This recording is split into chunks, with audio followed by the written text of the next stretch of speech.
चुनाव से पहले मनोज पांडे की पार्टी छोड़कर बीजेपी में शामिल हो जाने पर उनके विकल्प की तलाश कर रही थी।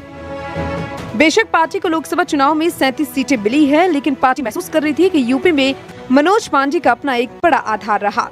पूर्वी यूपी में उनका प्रभाव रहा है। यूपी में वह रायबरेली की ऊंचाहार सीट पर 3 बार चुनकर आए। वह 2012, 2017 और 2022 में ऊंचाहार से विधायक चुने गए। इससे उनका इस क्षेत्र में प्रभाव का पता चलता है। वह विधानसभा में बेबाकी से कहने वाले प्रखर वक्ता के तौर पर रहे हैं। राजनीति की उनमें गहरी समझ है। खासकर 2017 में बीजेपी ने उनको हराने के लिए पूरी ताकत लगा दी थी और ऐसे समय में जब बीजेपी की राज्य में लहर चली तब भी ऊंचाहार की सीट सपा ने ही जीती। अखिलेश ने अपने शासन में मंत्रिमंडल का विस्तार करते समय उन्हें कैबिनेट बनाया था।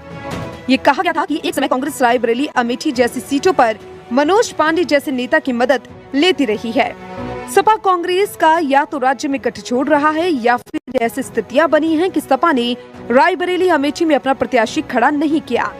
ऐसी स्थिति में मनोज पांडे खुलकर कांग्रेस की मदद करते थे। पिछले लोकसभा चुनाव से पहले ही मनोज पांडे और सपा के रिश्तों में खटास आने लगी थी। ये कहा जा रहा था कि मनोज पांडे सपा में रहते हुए बीजेपी के करीबी हो गए थे।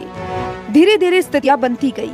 जब राज्यसभा की 10 सीटों का चुनाव हुआ तो मनोज पांडे ने भी क्रॉस वोटिंग की थी। तब वह चुनाव के लिए सपा के मुख्य सचेतक भी थे। लेकिन बीजेपी में उनकी एंट्री रायबरेली में केंद्रीय मंत्री अमित शाह की रैली में हुई थी। लेकिन इससे पहले अमित शाह चाय पर मनोज पांडे के घर पर गए। इस तरह मनोज पांडे को बीजेपी में लाया गया था। हालांकि ये भी कहा जाता है कि मनोज पांडे को बीजेपी में मिलाने में कुछ देर हुई है। मनोज पांडे जब बीजेपी में शामिल हुए तो उन्होंने ये कहा कि राम के थे और राम की शरण में आए हैं।